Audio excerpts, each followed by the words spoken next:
विकास में पाकिस्तान क्यों विफल रहा और बांग्लादेश क्यों नहीं? तो क्या अब बांग्लादेश भारत से भी बेहतर हो गया है? सब कुछ जानने को मिलेगा आपको। आपको तो पता ही होगा, बांग्लादेश और पाकिस्तान दो दक्षिण एशियाई देश जो 1971 से पहले एक साथ एक एकल राष्ट्र थे। आपको तो पता ही होगा कि जिन्हें पहले पूर्वी पाकिस्तान यानी वर्तमान का बांग्लादेश और पश्चिमी पाकिस्तान यानी वर्तमान का पाकिस्तान के रूप में जाना जाता था।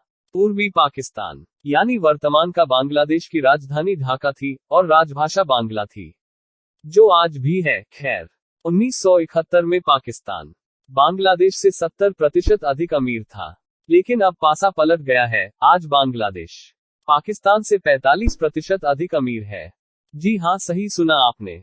आप देखिए, 1971 में टूटने के बाद दोनों देशों का बुरा हाल था।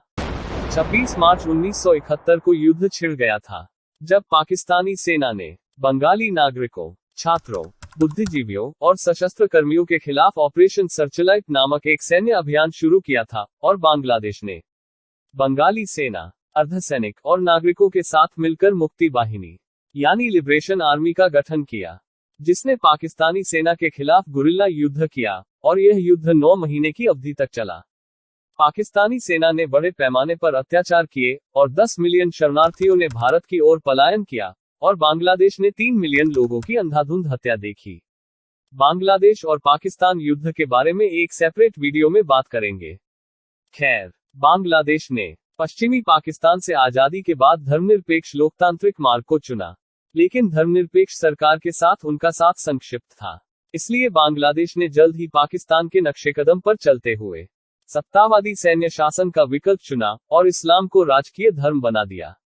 खैर, 1971 में टूटने के बाद दोनों देशों का बुरा हाल था, लेकिन इसकी तुलना में पाकिस्तान के पास बांग्लादेश से ज्यादा संसाधन थे। वास्तव में 1980 के दशक के मध्य तक अपनी अर्थव्यवस्था, मानव विकास, बुनियादी ढांचे और औद्योगिकरण की प्रगति के मामले में पाकिस्तान कई उत्तर औपनिवेशिक राज्यों से बेहतर था। साथ ही बांग्लादेश को शून्य से शुरू करना था और एक देश के रूप में खड़े होने के लिए राजनीतिक और आर्थिक ढांचे का निर्माण करना था। इसलिए यह उनके लिए बेहद धीमी शुरुआत थी। लेकिन आज जब आप इन दोनों देशों को देखेंगे, तो आपको बिल्कुल अलग तस्वीर नजर आएगी। एक तरफ पिछले दशकों के दौरान बांग्लादेश के उल्लेखनीय प्रदर्शन ने देश की अर्थव्यवस्था को बदल दिया।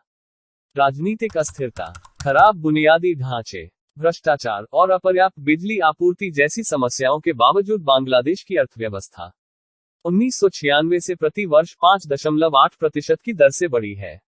वास्तव में 2008 के वित्तीय संकट के दौरान बांग्लादेश का विकास लचीला था। दूसरी ओर, जब आप 2022 में पाकिस्तान को देखते हैं, तो उनका सार्वजनिक ऋण सकल घरेलू उत्पाद के 79% से अधिक हो गया और देश का कुल बाहरी ऋण और देनदारियां वित्तीय वर्ष 2022 में बढ़कर $274 बिलियन हो गई। आज देश अपने खर्च का 1/3 हिस्सा खर्च करता है। आज बांग्लादेश का निर्यात पाकिस्तान से 2 गुना है। उनकी मुद्रा, जो कि बांग्लादेशी टका है, पाकिस्तान के रुपये से भी लगभग 2 गुनी है।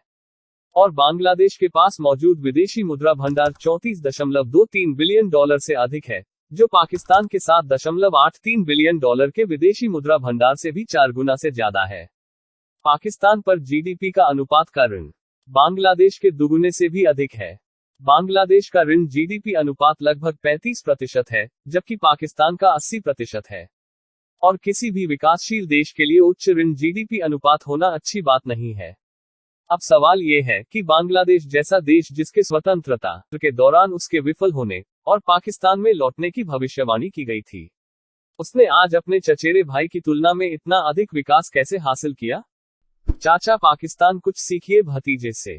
खैर, इसका एक मुख्य कारण बांग्लादेश का उद्योग है। आज बांग्लादेश रेडीमेड गारमेंट का दूसरा सबसे बड़ा निर्माता बन गया है।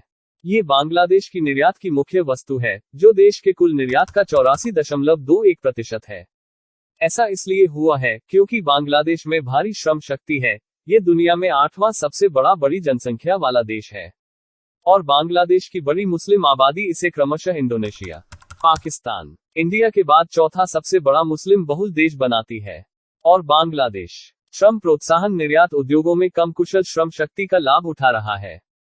यह वही रणनीति है जो कई अन्य एशियाई देशों ने अपने औद्योगिक क्षेत्र के लिए विशेष रूप से विनिर्माण क्षेत्र में उपयोग की थी। आज देश में गारमेंट उद्योग लगभग 40 लाख श्रमिकों को प्रत्यक्ष रोजगार प्रदान करता है और लगभग 10 लाख लोगों को अप्रत्यक्ष रोजगार देता है, और यह अनुमान है कि इस उद्योग में 80% श्रमिक महिलाएं हैं। इससे देश में महिला सशक्तिकरण पर भी अच्छा प्रभाव पड़ता है। साथ ही कई पश्चिमी देशों में कस्टम मुक्त पहुंच से देशों के परिधान उद्योगों को लाभ हुआ है। जैसा कि आप जानते हैं कि बांग्लादेश सबसे कम विकसित देशों की सूची में है, और इसके कारण पश्चिम के कई अमीर देशों ने विकासशील देशों की मदद के लिए निर्यात शुल्क हटा दिया है, और यह बांग्लादेश में बने कपड़ों को दुनिया में और अधिक प्रतिस्पर्धी बनाता है। पाकिस्तान ने परिधान उद्योग में एक निर्यात दिग्गज बनने की भी कोशिश की थी, और कपास उगाने वाला देश होने के बावजूद ये गारमेंट्स और टेक्सटाइल उत्पादों के अपने निर्यात को $10 बिलियन से अधिक बढ़ाने में विफल रहा है। दरअसल पाकिस्तान अब कपास का आयात कर रहा है। जी हां, सही सुना आपने। नवाचार और नीतियों की कमी के कारण पाकिस्तान अपने कृषि संसाधनों, विशेष रूप से कपास और वस्त्रों और अन्य उत्पादों के निर्यात में वृद्धि करने में असमर्थ है। दूसरा कारण ये है कि बांग्लादेश मुख्य रूप से मानव विकास और आर्थिक विकास पर ध्यान केंद्रित करता है। नतीजतन महिला सशक्तिकरण, पासपोर्ट इंडेक्स जैसे क्षेत्रों में बांग्लादेश पाकिस्तान से आगे है। साक्षरता अनुपात और माइक्रो क्रेडिट वित्तपोषण में भी बांग्लादेश पाकिस्तान से आगे है। आप देखिए, जहां बांग्लादेश का खर्च मुख्य रूप से शिक्षा और स्वास्थ्य देखभाल जैसे मानव विकास पर केंद्रित है, वहीं पाकिस्तान अपने बजट का एक बड़ा हिस्सा सेना पर खर्च करता है और स्वास्थ्य और शिक्षा को बहुत पीछे छोड़ देता है। अब हमें ये समझने की जरूरत है कि पाकिस्तान के लिए उसके नागरिकों की औसत उम्र महज 22 साल है, यानी कि युवा जनसंख्या ज्यादा है। लेकिन युवा जनसंख्या का लाभ तभी होगा जब पाकिस्तान मानव विकास को प्राथमिकता देगा, न कि सेना और आतंकवाद को। और जब लोगों को अच्छी शिक्षा, स्वास्थ्य सेवा और अन्य चीजें मिलेंगी, तो अंततः उत्पादकता बढ़ेगी। आज पाकिस्तान पूरी तरह विफल नहीं हुआ है, लेकिन हम इस बात से इनकार नहीं कर सकते कि वह विफल होने के कगार पर है। इसलिए उन्हें बांग्लादेश के विकास मॉडल को समझने की जरूरत है कि वास्तव में सामाजिक और आर्थिक विकास के लिए क्या आवश्यक है। आधुनिक संदर्भ में बांग्लादेश और पाकिस्तान की तुलना करने के लिए हमने 3 मुख्य संकेतकों, लोकतांत्रिक भागीदारी, आर्थिक सुरक्षा और मानव विकास का उपयोग किया। हम मानते हैं कि विकास में बांग्लादेश के लाभ के बारे में लगातार मीडिया प्रचार के बावजूद वास्तव में देश ने पिछले 50 वर्षों में लोकतांत्रिक भागीदारी के मामले में बहुत प्रगति नहीं की है, लेकिन उन्होंने अन्य 2 जगहों यानी आर्थिक सुरक्षा और मानव विकास में पाकिस्तान को पीछे छोड़ दिया है। विश्व बैंक के मुताबिक 2015 में जहां भारत की जीडीपी ग्रोथ 8% थी, वहीं 2020 में यह -6.6% हो गई थी। वहीं बांग्लादेश ने लगातार 6% से 7% की जीडीपी ग्रोथ रेट बनाए रखी। तो क्या अब बांग्लादेश भारत से बेहतर है? इसके बारे में मैंने एक अलग वीडियो बनाई है, उसे जरूर चेक करें। तब तक के लिए अपना ख्याल रखें, और भाई लोग 99.4% लोगों ने अभी भी चैनल सब्सक्राइब नहीं किया है। अगर आप भी उन्हीं में से एक है, तो प्लीज सब्सक्राइब करिए और न्यू चैनल को सपोर्ट करिए। चैनल सब्सक्राइब करें, वीडियो शेयर करें। धन्यवाद। जय हिंद। স্বাধীন করো, স্বাধীন করো বাংলাদেশ, বাংলাদেশ, বীর বাঙালি অস্ত্র ধরো বাংলাদেশ, স্বাধীন করো। আমার দেশ তোমার